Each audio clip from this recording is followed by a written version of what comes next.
Well, hello and welcome to the Owatonna Today Show, your community connection since 1991. I'm Pete Connor, your show's host on this Wednesday, October 11th of 2017. Today we're going to be having three of our finest from the Owatonna Police Department. Eric Rethmeyer will be with us, Joey Kelly, and Ben Johnson, who are principally going to be telling us about field training, the kind of training that goes on for our officers on the OPD force. And then we'll be following that with Sylvia Archer, who is going to be aboard to help us understand more about the DFL Healthcare Forum that's coming here in Owatonna, to Owatonna, on the 19th of October. So you'll want to stay tuned for both of these segments. Now we're going to take a quick break for some messages from our sponsors and be back with the boys in blue. But I also want to mention that if you do have any people or events that you want to have highlighted at Owatonna Today, why don't you let us know about that by giving us an email at owatonnatoday@charter.net or by calling Leanne at 390-5751. Again, we'll take some time for commercial messages and they'll be right back, so please stay with us. Hi, I'm Brenda with the Mortgage Office of Brenda Bednar, aligned with American Mortgage and Equity Consultants, where closings feel right from the beginning. I'm a proud supporter of the Owatonna Today Show.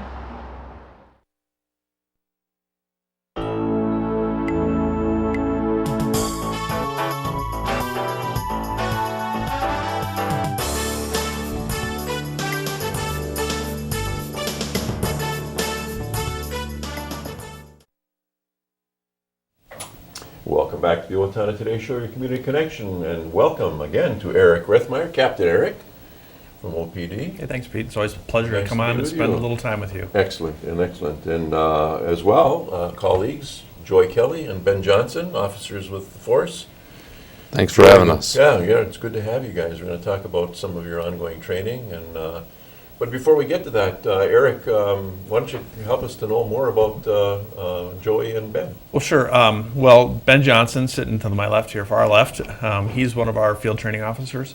Okay. Ben's one of our senior officers, which means he's been here the longest.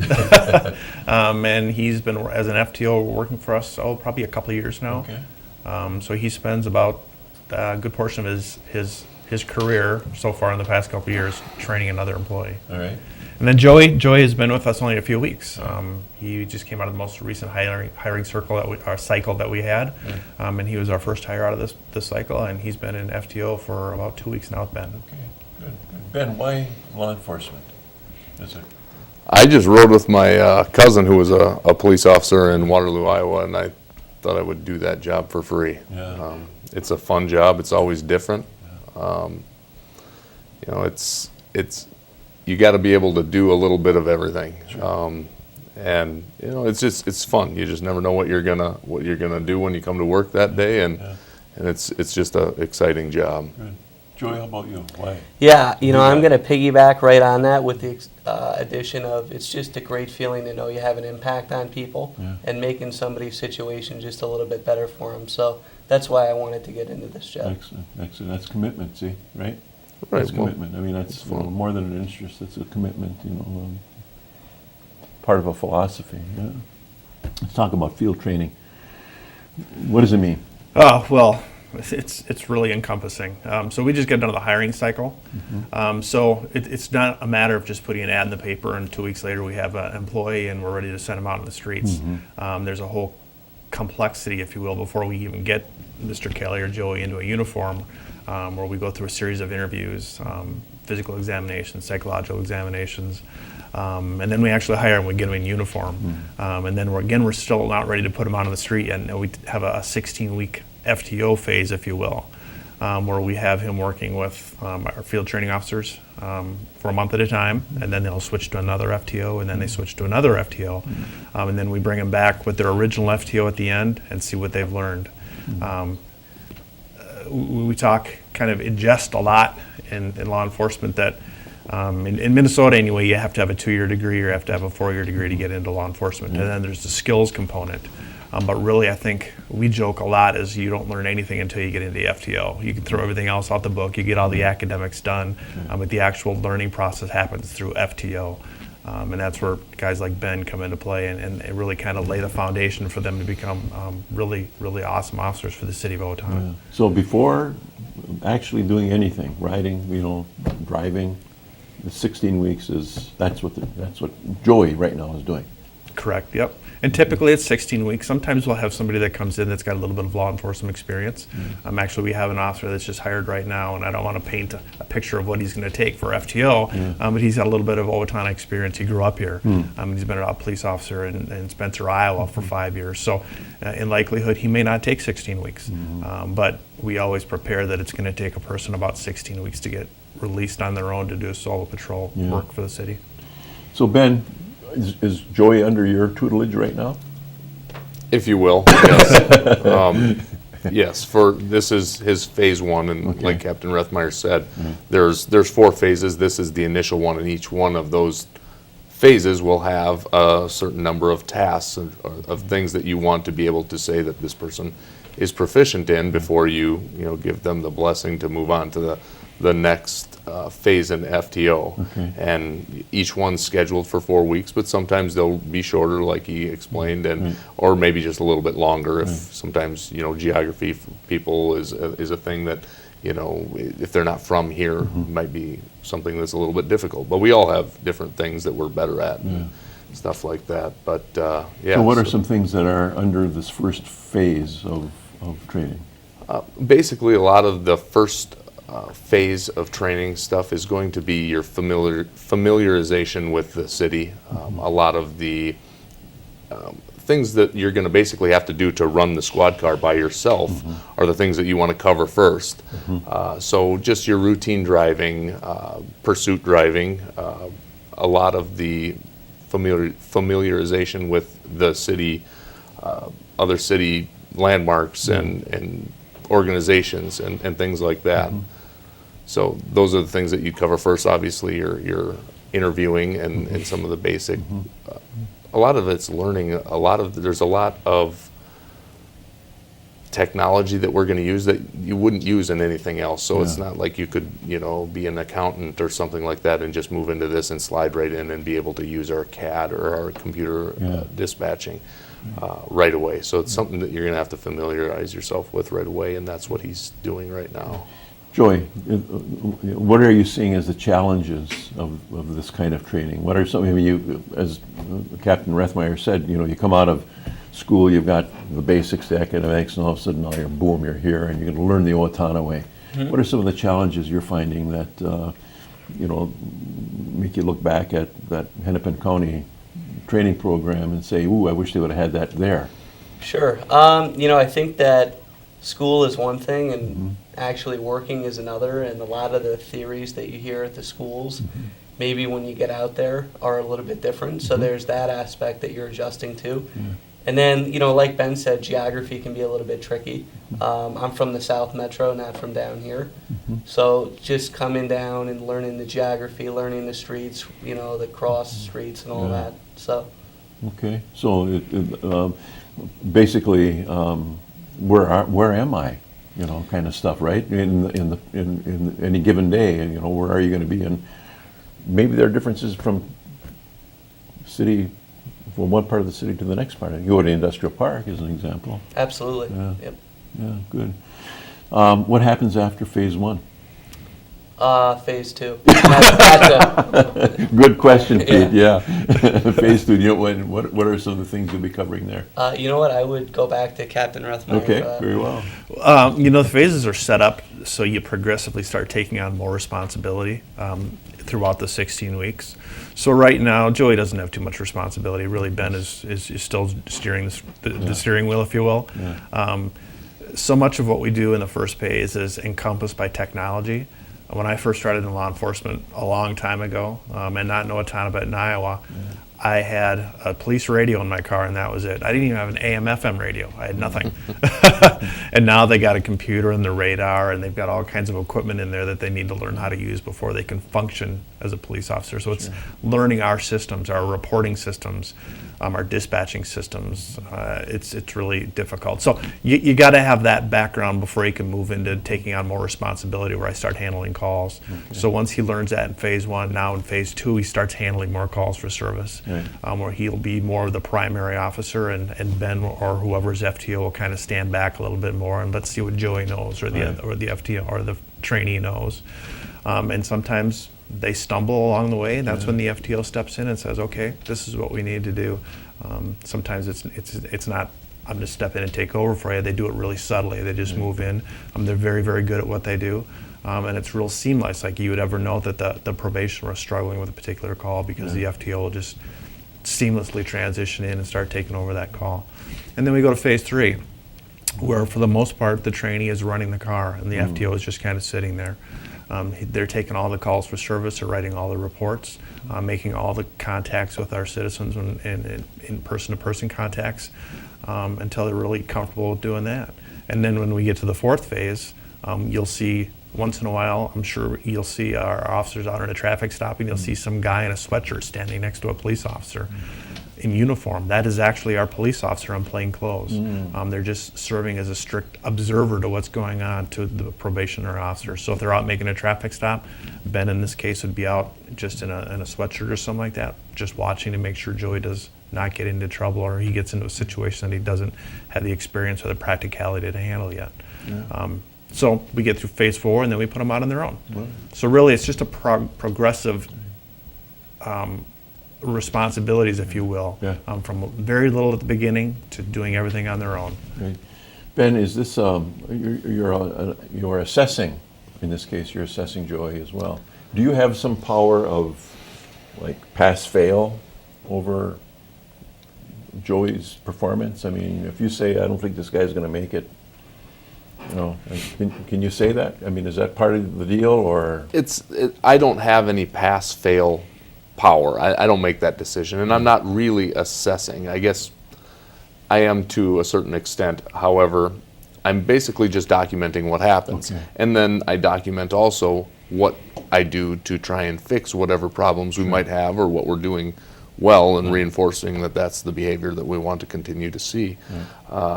So I don't really make any pass-fail judgment. I just document what's happening, and I will give input on what I see in this person, or how I think that they're responding to the training that they've been given. But we have an FTO coordinator who will review all of these the daily observation reports, the things that I will complete every day, and he'll review those, and then he will obviously have conversations with the captain, and they'll go from there. But no, I'm basically documenting and providing the training. Okay, good. Joey, anything that is opening your eyes, you know, compared to what you would have thought when you came in? I mean, anything that you're saying, up to and including, I don't know, maybe this was such a hot idea. No, it's all positive. I mean, the city of Owatonna and the community is a very tight-knit community. It's somewhere that I'd like to move down to eventually. Sure. And, you know, put some roots here. Cool. So I'm ecstatic. I'm living the dream. Good for you. Well, listen, this has been great. We could have you're living the dream. We all are. Good to have you guys here. I wish we had more time to talk more about some of the other technical things that are happening, but we'll catch it up again another time. So thanks for being here. And until then, thank you for being with us as well. And we're going to take some time for commercial messages, and we'll be back with Sylvia. So please stay with us. Hi, Eric here from Owatonna Senior Place. Participate in one of the many active fitness classes we have, or hop on the bus for one of our great day trips. We have a variety of programs and activities happening throughout the week. Our goal at Senior Place is to create positive moments for you at a reasonable and affordable price. Don't forget the Senior Place Partnership Program, with over 40 businesses giving discounts and incentives to you for being a Senior Place member. Contact us for more details. Live full, live well, live long. I'm Dan Branstead of Carlson Branstead & Company, Certified Public Accountants. We support the Owatonna Today Show. Greetings from the Steele County Historical Society. We invite you to visit us and enjoy your county's history at the History Center and the Village of Yesteryear. Check out our website for current exhibits and our monthly programs.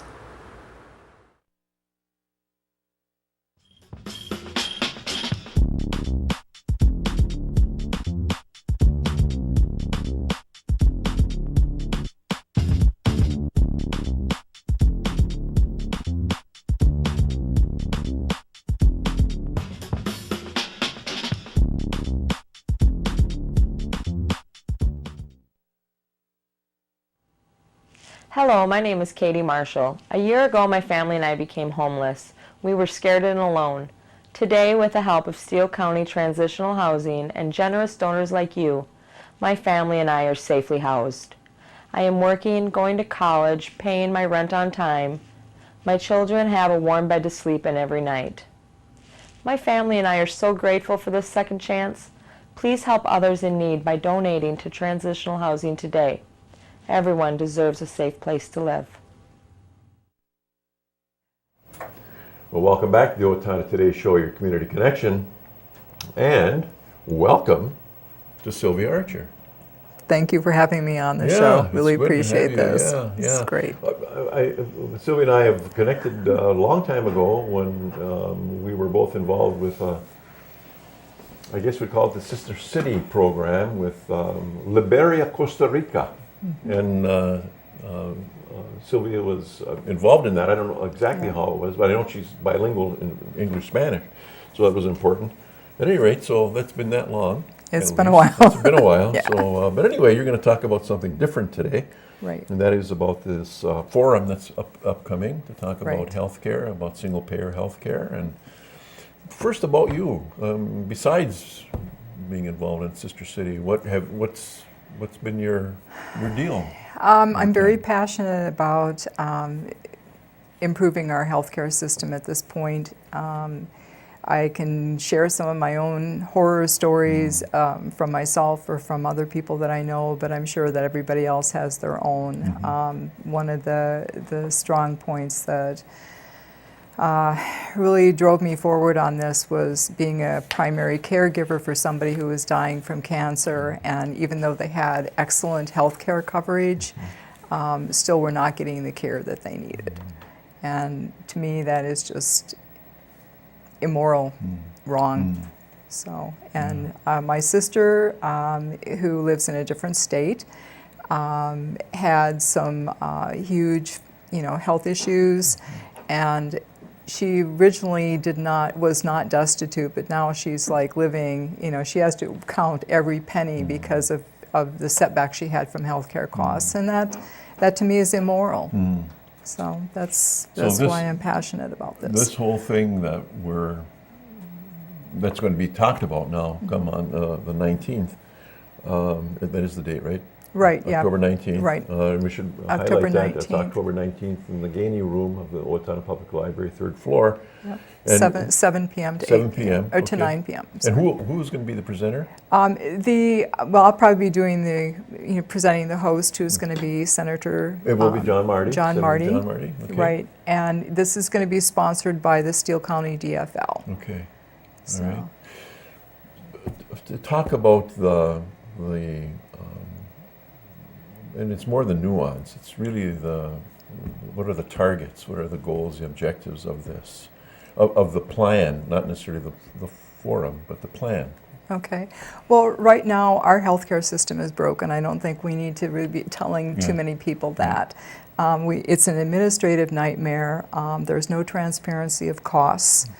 It has a major negative financial impact on households and businesses. And like I said, it's just immoral that we have to choose between care and cost. The Affordable Care Act took some steps in the right direction. One of them was eliminating pre-existing conditions. The other one was that they extended coverage to young adults in families under their health insurance plans. And the intent was that everybody should have access to health care. That was the intent. Where the Affordable Care Act failed was that it left the insurance companies in control, and so we saw high deductibles and premiums and costs spiraling out of control. And the insurance companies right now, they determine what type of care we can receive and who we can receive it from. So we really don't have a choice in that matter. The United States is the only developed country in the entire world that does not have some type of universal health care. We have, however, the highest medical costs, and actually almost twice as high as the next, developed country, which is Germany. And though we have the highest quality of care in this country, it's not accessible. And so we have a life expectancy that's much lower, and we have the highest infant mortality rate. Let's stop with that for just a second. When you think about that as being supposedly the world leader in so many ways, that we can still be losing more infants than any other place. Right, and that's just wrong. One of the sources that I examined when I was doing my research, I found this video at the library. I currently own it, but I bought a copy. But Sick Around the World was a documentary done by PBS a number of years back, and the gentleman went around and interviewed people about their different healthcare systems, how they instituted them, whether they liked them, and the last question he asked of everyone he interviewed was, do you know anybody who's had financial setback as a result of their healthcare costs? They all looked at him like he was crazy. And the one gentleman said, what? Our people wouldn't tolerate that. So I guess my question is, why do we? As far as what you're asking about, what benefits we could gain from single payer. And single payer basically would mean that we would have a system similar to Medicare, but it would be all inclusive. There would be no deductibles, no co-pays. The provider would be able to decide what care you receive. You could see whatever provider you chose to see. There would be, of course, monitoring like our current system. And it would include medical, dental, vision, mental health, chemical dependency, hospice care, prescriptions, everything would be covered. Which right now, I know my sister has a lot of broken teeth in her mouth because she can't afford to go to a dentist. And that's just wrong. And it would eliminate a lot of the bureaucratic nightmares and costs for providers. Right now I understand from one of our local providers that they're spending 20% of their time and budget just administering health insurance. And it would also mean that when you signed up for the individual, enrollment would be like once in a lifetime, like it is for Medicare. And it would be a very simple process. Employers would be able to provide better pay and hire more employees. Individuals wouldn't be stuck in jobs they don't want just to keep their health insurance. Farmers would be able to focus on their farming. They wouldn't have to send a family member out to get a job so they were covered by health insurance. And we would attract more companies to the United States who currently don't come in because of health insurance costs. So there's a litany of things. Oh, here. yeah. When you say all of those things you say, it's a compelling argument. Yeah. Okay. Somebody's going to say, yeah, but. Of course however, they are. Of course they are. And what would the howevers or those who would say, on the other hand? I've heard the arguments that if we do a system similar to Canada, which is what we're kind of proposing here, there is already a bill before the Minnesota Senate that John Marty has proposed, Senator John Marty has proposed. It's called the Minnesota Health Plan, and I would recommend that people Google that and look at that. You can actually read the entire bill, and you can even read the synopsis of the bill, or you can buy his book that outlines what the bill is involved in. we need to get something going, and we can do this. If we can't do it nationally, we can do it state by state. There are currently 20 plus states in the United States who have similar bills. Canada did not go with universal health care as a country all at once. They started with one province, which was Saskatchewan. I would recommend watching also the Fix It Healthcare at the Tipping Point video. This is something you can Google and watch. The Llewellyn Group did a study. They were actually part of the United Healthcare Group, which is a major insurance company. But they proved that a single payer would be less expensive than our current system due to administrative savings and more efficient delivery due to delivery of care. Sure. Well, you know, and there's more. And there's more. Yeah. And that more can be obtained at the forum. At the forum, right? yes. And once again, it's at Owatonna Public Library, Guinea Room, 3rd floor on the October 19th from 7 to 9 p.m. 7 to 9, okay. And it's open to the public? It is open to the public. This is not a partisan issue. This is something that would benefit everybody. And that's important too, because it seems like oftentimes we get into the politics, you know, and we gotta, you know, somehow specify it's liberal, conservative type of thing. So anyway, Sylvia, thanks for being here to tell us that, give us that thumbnail, and hopefully we'll have a full house on the 19th. And best wishes. Nice to see you again. Thank you. Good to see you. Thank you, Pete. And thank you for being with us today as well. We're going to take some time for some sponsor messages, and we'll be right back, so please stay with us. Amy Swain Hearing Centers is a proud sponsor of the Owatonna Today Show. I'm Dr. Amy Swain, and I want everyone to hear better. Hi, this is Barry Gillespie, president of ERA Gillespie Real Estate, where our pledge is to save you money, save you time, and simplify your life. And we're proud supporters of the Owatonna Today Show. Welcome back to the Owatonna Today Show, your community connection. Here are some community announcements for you. The North Straight River Parkway with the Lang Woods Trail and the Wildung Islandfell Trail is now open. There's still some landscaping, some benches, signs, and miscellaneous details to be completed, but the trail is asphalted with lights and has a wood chip interpretive loop where there will be a grand opening in spring of 2018, but for now, enjoy the trail from North Street to 26th Street. The Steele County DFL is sponsoring a forum on healthcare for all presented by Minnesota State Senator John Marty. The forum will be held Thursday, October 19th from 7 to 9 p.m. in the Guinea Room of the Owatonna Library. Marty is the author of Healing Healthcare, the Case for a Common Sense Universal Health System, which describes the Minnesota Health Plan, a single statewide plan that would cover all Minnesotans for all their medical needs, and the public is welcome. Mark your calendars for Park and Rec's 4th annual Trick or Treat Trail on October 28th from 2 o'clock to 4 o'clock at Manthe Park. The event is free, and there will be an opportunity to bring food shelf donations. The Owatonna Public Library will be open Sundays beginning October 1st and running through the month of April. Sunday hours are from 1 to 5 p.m. This is in addition to the regular hours of 9 to 9 on Monday and Tuesday and Thursday, and from 9 to 5 on Wednesday, Friday, and Saturday. Further information can be gotten by calling 444-2460 or visiting the website of the library, www.owatonna.info. Riverbend Nature Center Naturalists for the Spare Time for the Nature Time, a class for children ages 3 to 5 and their parents. The class will be held Mondays through December 4th from 1 to 2:30 p.m. at Riverbend Nature Center. To register, please call 507-333-6011. And that's going to take care of it for today. Please do come back on Friday when we will have Stormy Trom and Alonzo Hernandez to talk about the upcoming fundraiser for Alonzo's kidney transplant, as well as Amy Rogenbuck, who is from Steele County Public Health. So please be with us for that, and thanks for being with us today. Have a good couple of days.